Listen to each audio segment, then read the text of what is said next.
salve! Você está no terceiro milênio e a cultura do terceiro milênio é a cultura racional contida nos livros Universo em Desencanto. No livro Universo em Desencanto, no primeiro volume, diz: e agora perguntais, e por que o mar se mexe? Digo eu, porque o mar é vivo e produz vidas. Ainda mais perguntais, e por que a água doce move-se muito pouco?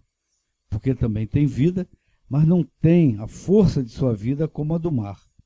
Dr. Carlos. É verdade. Dia 8 de dezembro é, no calendário litúrgico, dia de Nossa Senhora da Conceição. Racionalmente é um dia de salva do reinado das águas. Esse texto do Racional está no primeiro volume, falando que a água doce tem uma vida pacata e calma, né? Então, nós somos um pingo d'água em transformação. Tem água desde o fundo do mar, tem água que se move sem a gente ver nem saber até as nascentes, e as nascentes vão dar água doce. E a vida do ser humano tem essa comparação. A infância, que é aquele lago do início, e é uma energia também de água doce. Depois correndo e no final vai dar no mar. Simbolicamente, isso tudo é astrológico e espiritual. Tudo isso é simbólico. O Racional fala que a matéria é simbolismo puro. Nós estamos materializados, mas nós continuamos a ser energia, né? A nossa mente é que está subdesenvolvida pensando que a gente é o corpo ou que é o pensamento, né? O pensamento ainda é concreto, o pensamento ainda é matéria. Então tudo é simbólico. Esse simbolismo de água doce e água salgada, o que mais tem aqui onde a gente está vivendo é a água, mas é água salgada. Então, simbolicamente, metafisicamente, o mar é o inconsciente coletivo. Inconsciente coletivo, isso é dito em outras culturas, a parte esotérica, etc. Inconsciente coletivo é onde a gente deixou as nossas memórias na hora que a gente veio se materializar aqui no plano térreo. Mas o próprio mar tem três porções, três alturas, densidades. A água salgada da superfície está relacionada também ao reinado das águas, mas aquela mãe que educa. No africano eles chamam de Iemanjá. A porção média do mar equivale à água doce, corresponde a essa que a gente está falando do texto. Oxum, no africano, que tem o sincretismo com Nossa Senhora da Conceição. E lá no fundo do mar é onde tem a transformação final do término de uma vida para começar a programar a nova vida que vai vir no manguezal e depois na nascente, é o Aioká. O Aioká pertence a Nanã, isso no afro-brasileiro, isso é um estudo de etnologia, né? E lá no Aioká, Iemanjá é apenas princesa, para vocês verem que na cultura que a natureza desenvolveu, as culturas espirituais fazem parte do alfabeto artificial, porque a gente perdeu a ligação astrológica, fazem parte do alfabeto artificial. Mas não é a cultura artificial. A cultura artificial é quando virou tudo materialista. Os povos sempre tiveram as suas crenças e, logicamente, quando entravam em guerra, como diz Pietro Baldi, aos vencedores não se pergunta nada, né? O africano veio para cá escravizado, mas no seu coração ele trouxe a sua cultura. Se ele perdesse a sua cultura, ele se acabaria como povo, né? Tem um grande professor de geografia humana, Milton Santos. Ele foi professor na Sorbonne, brasileiro, baiano.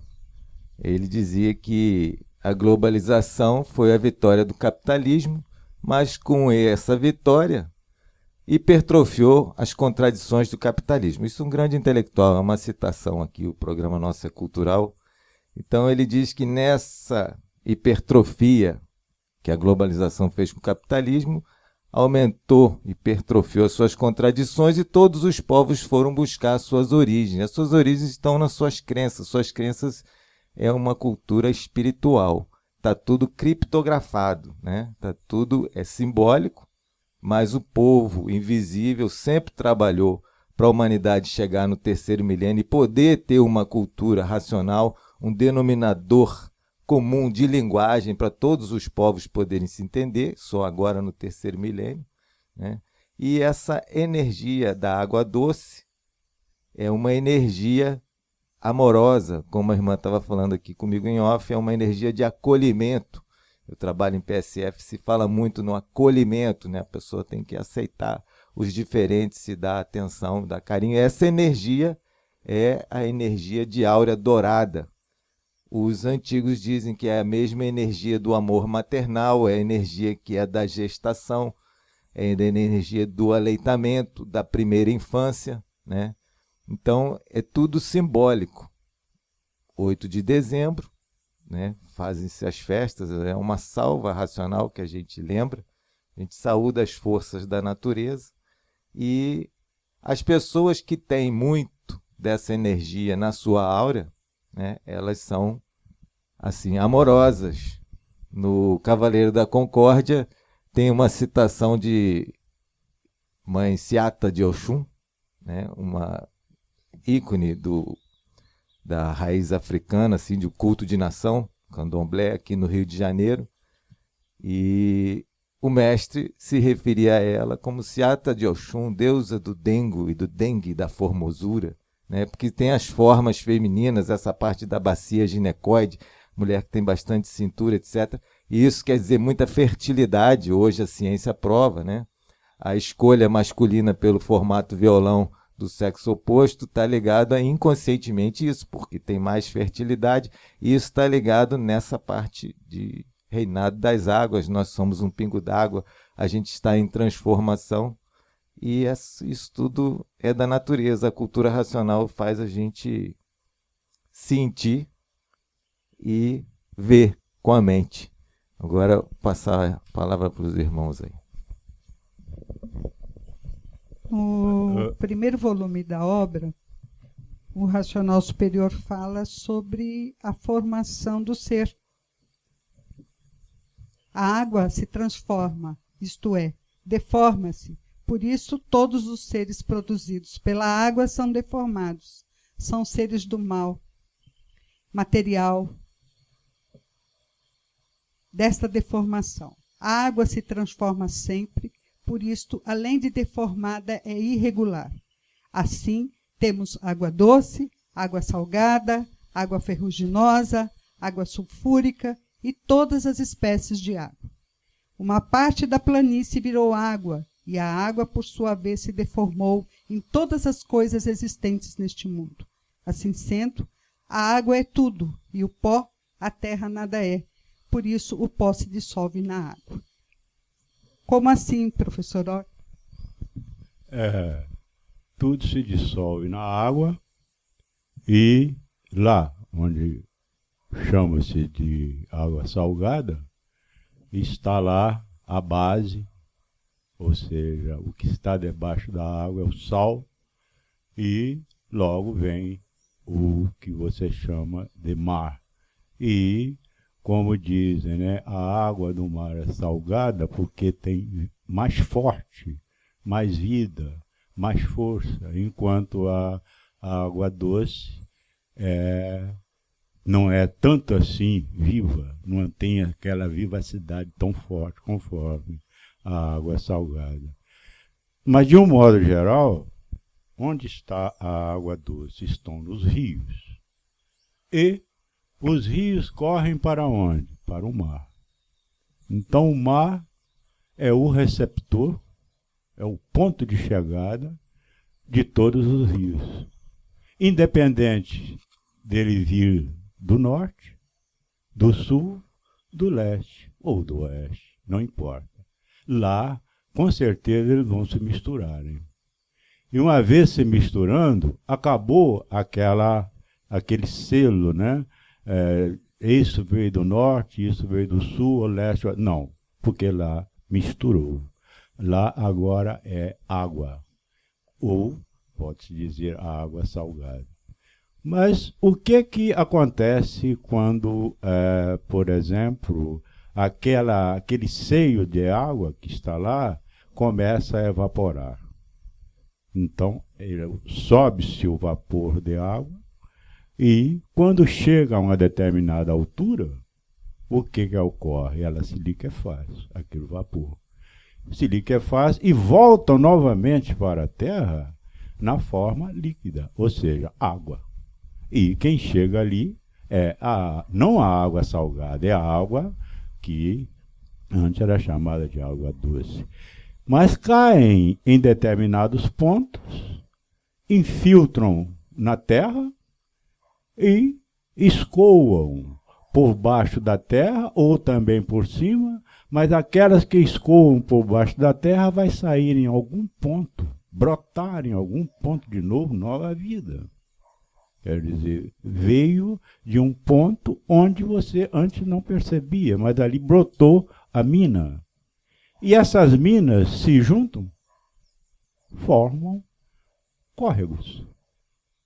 Os córregos se juntam um ao outro e formam rios. Ou até antes dos rios ribeirões, que é um córrego maior, e finalmente chega a formar os rios, que novamente chegam no mar.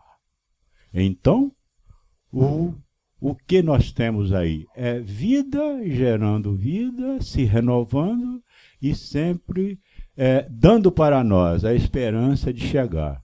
Ou seja, assim como os rios agora se misturam, que lá no mar se misturam e não sabe de onde veio, da mesma forma pode ser vista pelo homem, que também não sabe para onde veio, mas com certeza ele pode algum dia chegar ao grande ser, que no caso é o ponto de chegada ou a planície racional de onde ele saiu. Muito obrigado. Na realidade, todos esses seres formados pela água vieram da origem, da deformação, quando uns tantos entraram pela parte que não estava pronta da planície e se transformaram. Então, tudo volta a ser o que era, energia racional. Só um complemento rápido, Oswaldo. Astrologicamente, o elemento água, né? Astrologicamente tem 4 elementos: terra, fogo, água e ar. A nossa áurea psicofísica é formada por isso. Mas Carl Gustav Jung, psicólogo e médico suíço, foi discípulo de Freud e depois desenvolveu muito a parte de psicologia analítica. Ele estudou a astrologia, achou uma ferramenta importantíssima e ele deu uma contribuição, porque sempre água, na astrologia, quer dizer todos os líquidos na matéria, e na mente quer dizer emoções.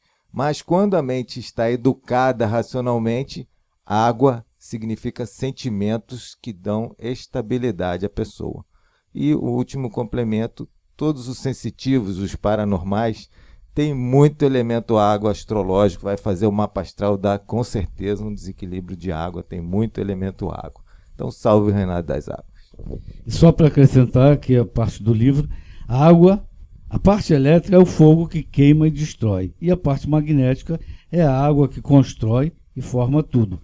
A força magnética é a água, constrói o que é de mal ou material deformado. E a força elétrica é o fogo, destrói tudo, fazendo tudo virar vapor e, em seguida, água novamente. Então, muito obrigado pela sua atenção. Se você gostou, dê um like e salve.